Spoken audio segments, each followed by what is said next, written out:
Afternoon mga loves. Miss you all guys. Long time no see. Long time no vlog si ate ninyo. Dahil may mga pangyayari talaga sa buhay. Also dito ngayon ang virus all over Bangladesh.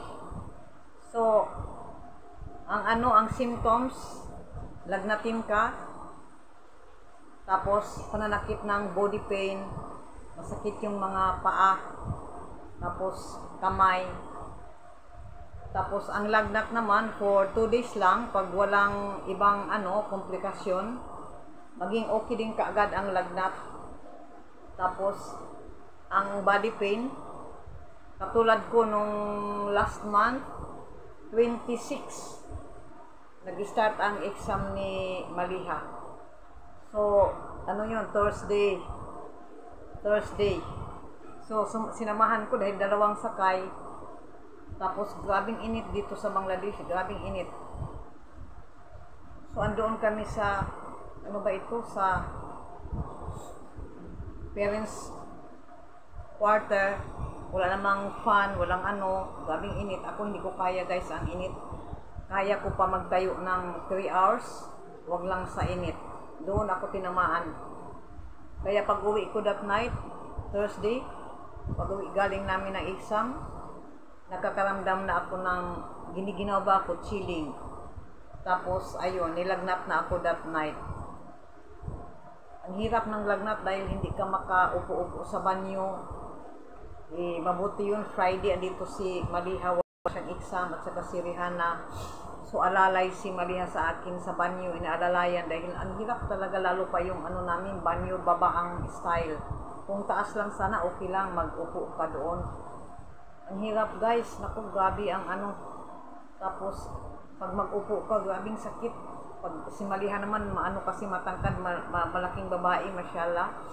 Inaalalayan niya ako pagtaas, pero hindi ko kaya sa sakit ng paa ko, grabing sakit. Kaya ginagawa ko, sabi ko gagapang na lang ako, gumapang ako sa sa banyo, palabas ng banyo. Dito lang naman ang banyo namin, nag-attach sa kwarto namin. Sabi ni Maliha, sabi ko hindi ko kaya tumayo, Maliha, gagapang na lang ako, medyo feel at ease pa ako pag gumapang, so gumagapang ako. Ang hirap ng ganitong virus dito ngayon. Dito sa bahay namin is halos lahat na nagkaka-virus, mga kapitbahay namin. Buong Bangladesh na ito, daming So, mayroon pharmacy kami dito, nagpa-check up ako, binigyan ako ng yung tablets na yung parang analgesic. Yun ang iniinom every 6 hours. Tapos,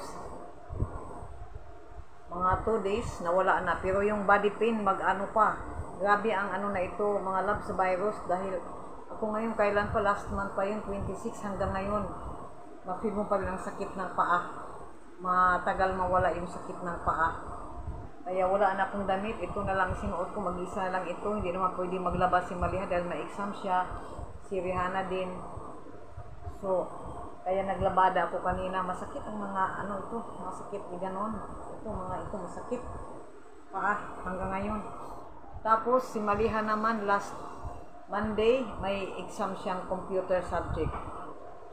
So, pag uwi ni Maliha, ay nako, iba na ang itsura niya. Sabi ko, nako, sabi niya, mama, masakit na yung daw niya, ito masakit. Sabi ko na, natakot na ako. So, that Monday night, last Monday night, na si Maliha. Nagka-fever na siya. Ang lakas ng fever niya. Dito sa Bangladesh, 1997 ang normal.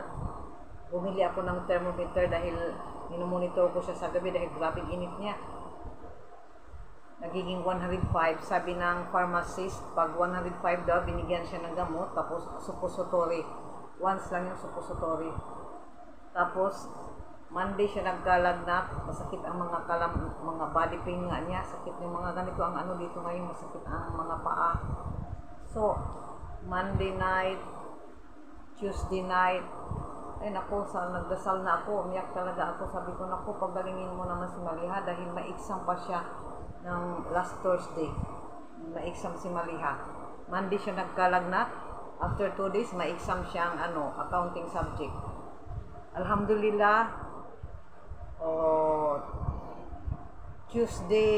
Wednesday morning, wala nang ni Maliha, nawala yung niya, nawala yung lagnat niya.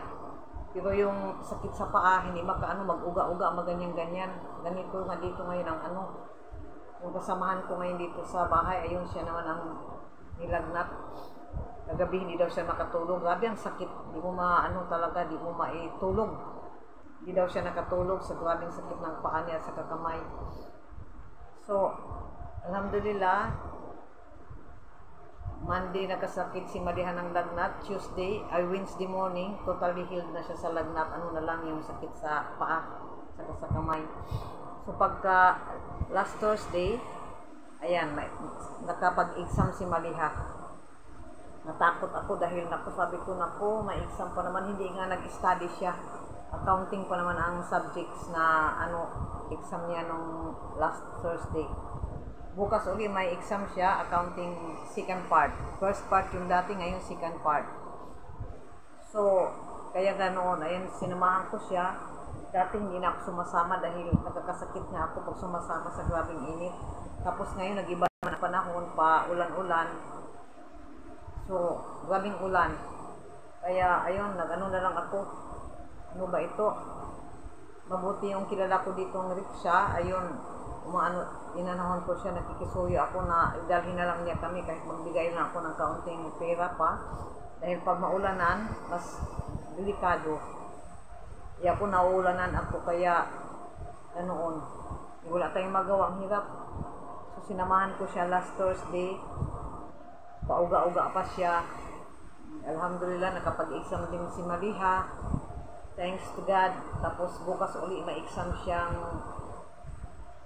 second part ng accounting. So, ang hirap dahil hindi ka makapamalingki, wala kuning si Rihanna, masama nga ang pakiramdam ni Rihanna dahil 10:30 na siya sa gabi nakakauwi ng bahay sa estudyante niya. Tapos ngayon may pasok pa sa school sa umaga, katulad kanina. Umalis siya. Darating yun, yung niya, coaching niya, 4 to 5. So makauwi siya mga almost 6. Hindi na yung pupunta dito ng bahay, diretso na siya doon sa estudyante niya. Uuwi yun mamaya, 10:30. Sabi ko, kumain ka muna. Ayaw kumain, nag-almusal lang siya ng sliced bread at saka ng coffee. Ang hirap guys, pag may refrigerator lang sana kami, maka-stock ng pagkain, hindi maglabas-labas. Wala nga, kulang tayo sa budget. Ko sana kung magkaroon kami ng refrigerator, okay lang yun. Kulang sa budget talaga, yung namin sa pagkain lang talaga. Hindi na kaya yung pang-refrigerator. Sabi ko kung may ref lang, hindi na maglabas-labas, mag-stock ng gamit. Pag katulad ko, nagkasakit ako, mga bata hindi man pwede sila lumabas ng mamalingki. So, itlog-itlog, noodles, yun lang, normal-normal. Kaya hindi ako mga labs, matagal akong hindi nakapag-upload dahil mahina ang katawan ko. Mahina ang katawan ko, masakit pa ang mga kalamanan ko hanggang ngayon. Ganito ang dito, ang symptoms. Matagal mawala yung sakit sa katawan, sakit sa paa. Grabe ang sakit sa paa. Uga-uga ka pa. Ay, ayoko na mag-inom ng gamot dahil tayo dito, ma-overdose sa gamot. Ay nako. Malapit na rin matapos ang exam ni Maliha. Bukas na exam, tapos 20 uli, next Sunday. Tapos, August 6. May interval gap naman yun. Sabi ko, naku, alhamdulillah, matapos na ng exam dahil ang hirap pag magkasakit na ma-exam. Kaya sorry mga labs, hindi ako nakapag-visit sa inyo dahil matamlay ang katawan ko, mga kamag-anak ko nga rin, hindi ko sila na-replyan, hindi ako nakikipag-usap dahil masama ang pakiramdam ko. Kaya pasensya na kayo, ngayon na uli vlog. Okay mga labs, thank you so much, keep on supporting. Ingat tayong lahat, ingat tayo. Okay, love you guys. You're the night sky trying to make me see